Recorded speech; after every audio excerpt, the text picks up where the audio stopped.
There are some people you never fully get over. Not because you're weak, and not because you didn't try hard enough to move on, but because some connections don't follow logic. They settle somewhere deep, somewhere you can't quite reach, and they stay there, no matter how much time passes or how many times you tell yourself you're fine. You know that feeling, that specific kind of quiet that falls over you when a name appears somewhere unexpected, on your screen, in a conversation, on the tip of someone else's tongue, and your whole body responds before your mind has a chance to catch up. That's where this story begins. Not with a grand gesture, not with a dramatic confrontation. It begins with a phone ringing, and a woman who decides not to answer. If you're new here, welcome.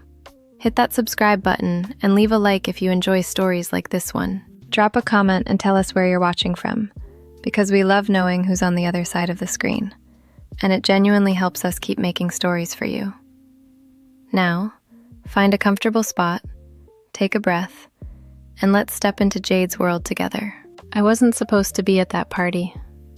I had told Priya no twice, once over text and once out loud to myself while standing in my kitchen eating cereal for dinner, which, honestly, said everything about where I was at that point in my life. It was a Saturday in October. The heat had finally broken in Nashville, and I had been looking forward to doing absolutely nothing.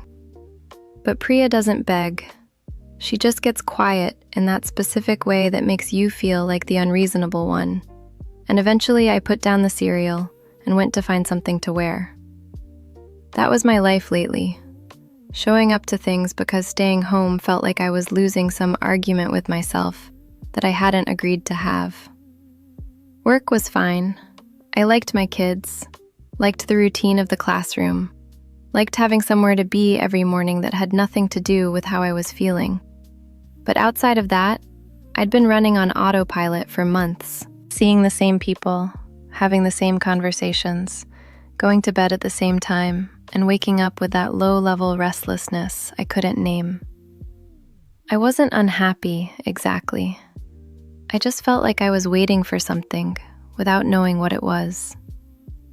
Danny's apartment was already warm and crowded when we got there. I got a drink, found a spot near the wall, and made a private deal with myself. 90 minutes, then home. I was good at those deals.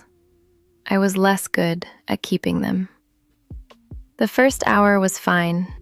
I talked to a few people I knew, laughed at the right moments, refilled my drink once. Priya was across the room being her usual social self, and I was just starting to relax into the night when the front door opened. I felt it before I saw him. That's the part I hate admitting, that my body still had that response, like a shift in the room's pressure. I turned, and there he was, Rhett, talking to Danny's cousin, still pulling his jacket off, completely unaware that I was 12 feet away, having a very quiet internal crisis.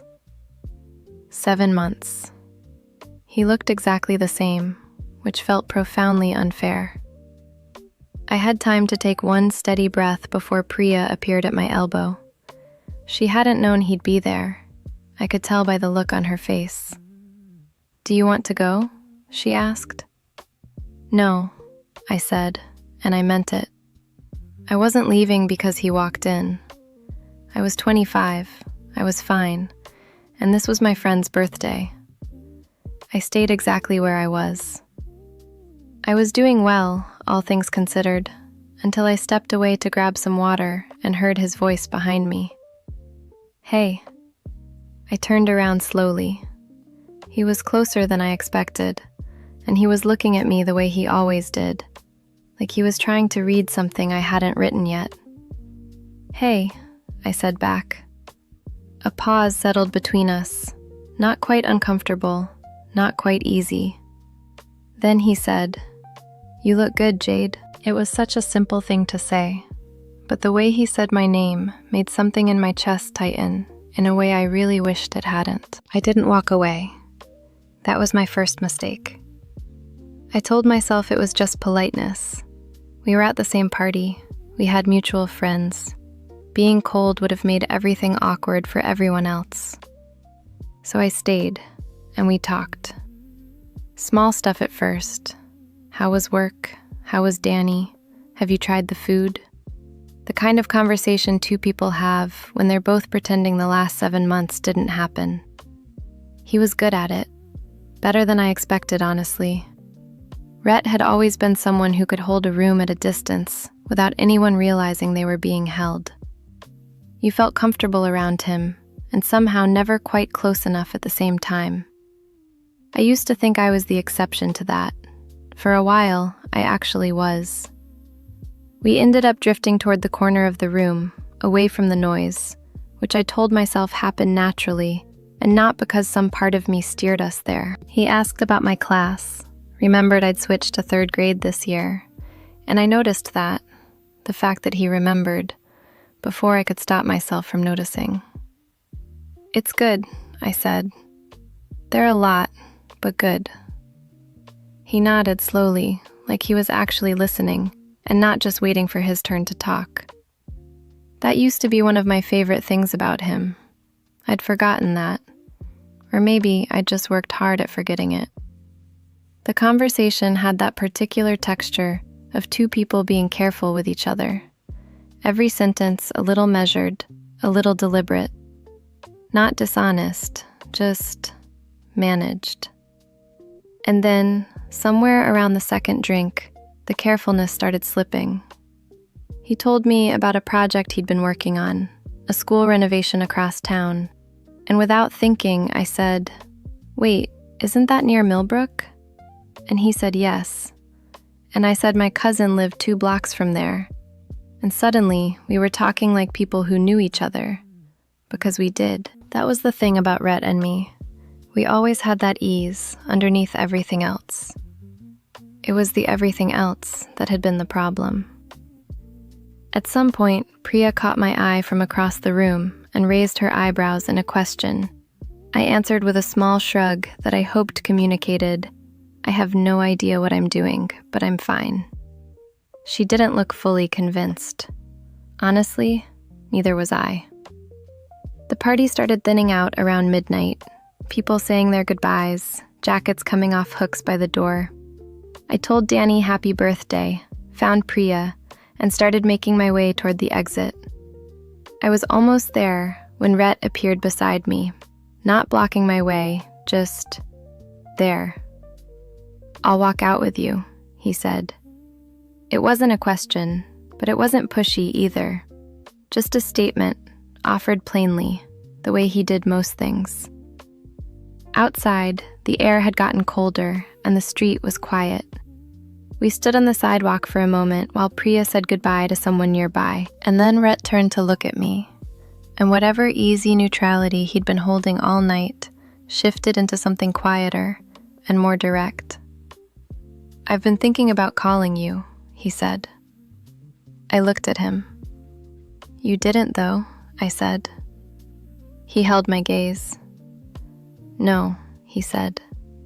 I didn't. The ride home was quiet. Priya didn't push, which I appreciated, but I could feel her restraint like a physical thing sitting between us in the car.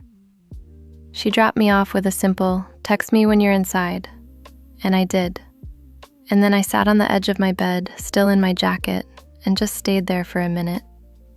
He'd been thinking about calling me. That was what he said. Not that he was sorry, not that he missed me, not that he'd made a mistake, just that he'd been thinking about it. And somehow that was worse than if he'd said nothing at all, because now I was sitting here, turning it over like it meant something, trying to figure out if it did. I got ready for bed on autopilot, washed my face, turned off the lights. I told myself I was tired, and that's why I couldn't stop replaying the conversation. I was almost asleep when my phone lit up on the nightstand. A text. From Rhett. It said, "It was good to see you." I stared at it for longer than I should have. Then I put the phone face down and closed my eyes. I didn't answer that night, but I didn't delete it either. The next few days were normal. Work, groceries, a parent-teacher conference that ran 40 minutes over schedule and left me eating a late dinner standing at my kitchen counter. Normal. I didn't reach out, and neither did he, and I told myself that was the natural end of it. We'd had a civil conversation at a party, he'd sent a polite text, and that was closure in the most undramatic sense of the word. I almost believed it by Wednesday. Thursday evening, I was grading papers at my kitchen table when my phone buzzed. Not a text this time, a call. I looked at the screen. Rhett. I set my pen down slowly, let it ring. It stopped. I went back to the papers. 2 minutes later, it rang again. I let that one go too, but I wasn't reading anymore. I was just sitting very still, looking at nothing, waiting to see what he would do. He called 4 more times over the next 20 minutes. No voicemail, no texts between them. Just the calls coming in with that same stubborn rhythm. By the 8th one, something had shifted in my chest from irritation into something harder to name. This wasn't like him. Rhett didn't pursue. Rhett didn't repeat himself. The version of him I knew would have stopped at 2 and convinced himself it was for the best. By the 14th call, I was standing in the middle of my living room with my arms crossed and my heart doing something inconvenient. And then it stopped. The silence that followed felt enormous. I stood there another full minute, waiting for a text, a voicemail, anything that would explain what had just happened. Nothing came. I walked to the window and looked out at the street below, quiet and orange lit. And that's when I heard it. The buzzer. Someone was at the door of my building. I stood at the intercom for a second without pressing anything. Part of me thought maybe it was a neighbor, a delivery, someone with the wrong unit. But I already knew. I pressed the button and said hello in a voice that came out steadier than I felt. It's me. 2 words, that was all. I buzzed him in without deciding to. My hand just moved. I heard the elevator down the hall, and then footsteps, and then a knock. And I opened the door, and there he was. He was still in his work clothes, dark jeans, a gray Henley, jacket in his hand like he'd pulled it off on the way up. His hair was slightly damp from the cold outside, and he looked tired in a way that had nothing to do with sleep. Not distressed exactly, just like someone who had been carrying something heavy for a while and had finally put it down long enough to show up. I know it's late, he said. It's 9:30, I said. The corner of his mouth moved, not quite a smile. Can I come in? I stepped back and let him in, because what else was I going to do? He walked into my apartment and looked around in that quiet way he had, taking things in without commenting. And I watched him notice the small changes, the new rug, the shelf I'd rearranged, the plant by the window that had somehow survived 7 months under my inconsistent care. I stayed near the door. He stayed near the middle of the room. There was enough distance between us to feel deliberate. You didn't answer, he said. I know. All 14 times. I know, Rhett. He nodded slowly, like he was accepting something. Then he looked at me directly and said, I needed to talk to you, and I didn't know how to start, so I just kept calling. I crossed my arms, not defensively, just because I needed to do something with my hands. And now you're here, I said.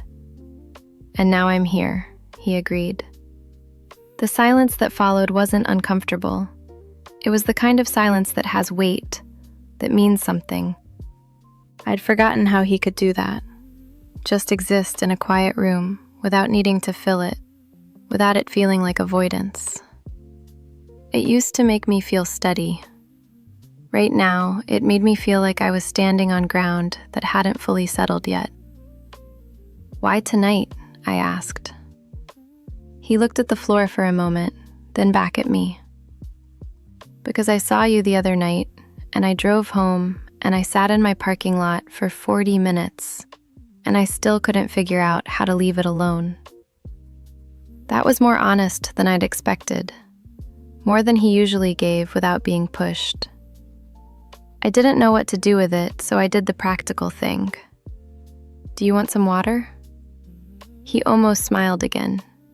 "Sure." I went to the kitchen and he followed, not close, just present, and the apartment felt different with him in it, smaller somehow, more charged. I handed him the glass, and our fingers didn't touch but almost did, and I felt that almost in a way I really wished I hadn't. We ended up at my kitchen table, not planned, not romantic, just the most neutral place in the apartment. 2 chairs with enough space between them to feel like a conversation and not something else. He drank the water slowly, and I wrapped both hands around a mug of tea I'd made, mostly to have something to do. Outside, the wind had picked up. I could hear it against the window. It occurred to me that I should probably ask him to leave. That the sensible thing, the self-protective thing, was to say I appreciated him coming, but it was getting late and we could talk another time. I didn't say that. Instead, I said, "What did you want to talk about?" He set the glass down and looked at me. I don't think I handled things well. At the end, I kept my expression neutral. "That's not an apology." "No," he said, "it's not." I appreciated that he didn't pretend otherwise. Rhett had always been honest in that particular way. Not cruel, but unwilling to dress things up as something they weren't. It was one of the things I'd loved about him, and one of the things that had driven me completely insane. "Then what is it?" I asked. He leaned forward slightly, elbows on the table, and looked at me with that focused attention that used to make me feel like the only person in any room. "It's me telling you that I've thought about it. A lot. And I know what I did wrong." "Rhett, I'm not asking for anything," he said, quickly but not defensively. "I just needed you to know that." The apartment was very quiet. I looked down at my mug, then back at him, and tried to figure out what I actually felt underneath the wariness. There was something there, something I'd been managing carefully for months that was now sitting right at the surface, inconvenient and stubborn.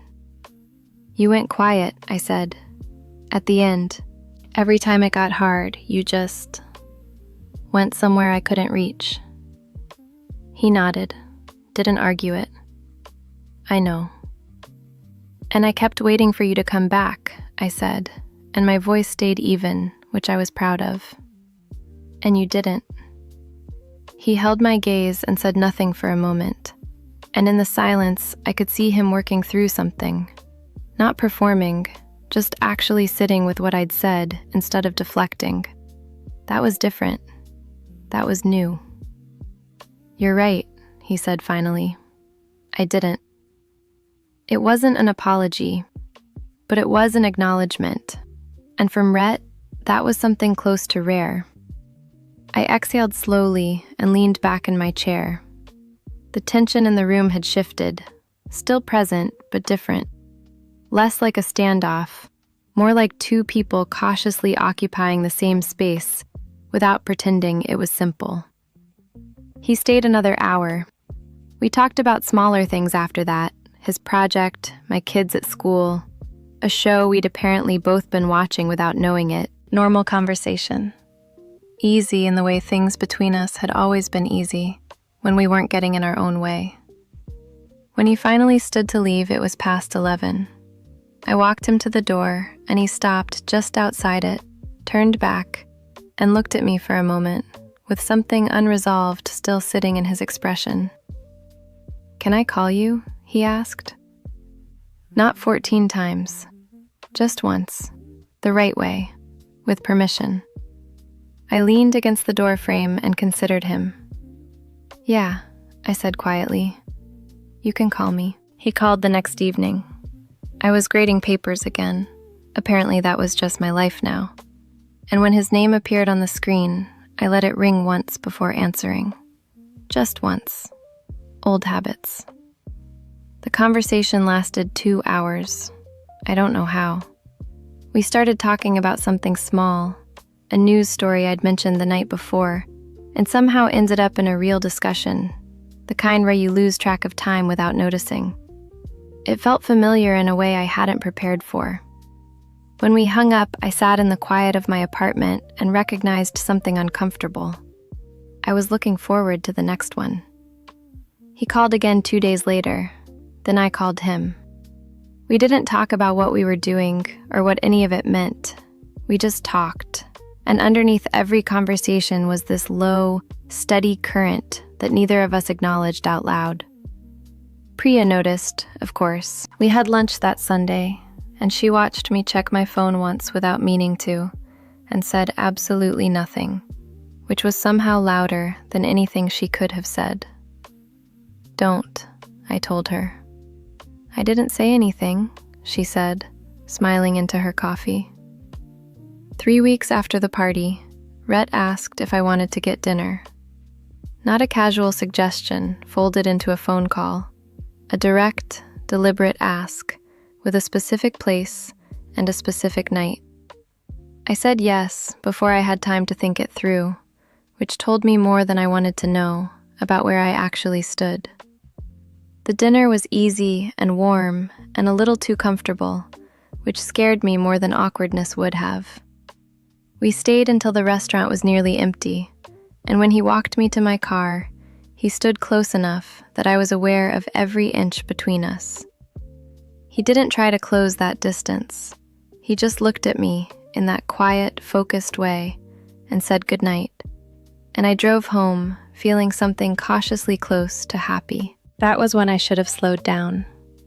Instead, the following Friday, I opened my door to find him standing there with 2 coffees and the particular expression of someone who had finally decided something. And before I could say a word, he said, "I need to tell you something about why I really went quiet." That was part 1 of Jade and Rhett's story. Part 2 is coming soon, and things are about to get a lot more complicated. How would you rate this story so far? Drop a number from 1 to 10 in the comments. We read every single one. Thank you so much for watching and for all the support. It genuinely means everything.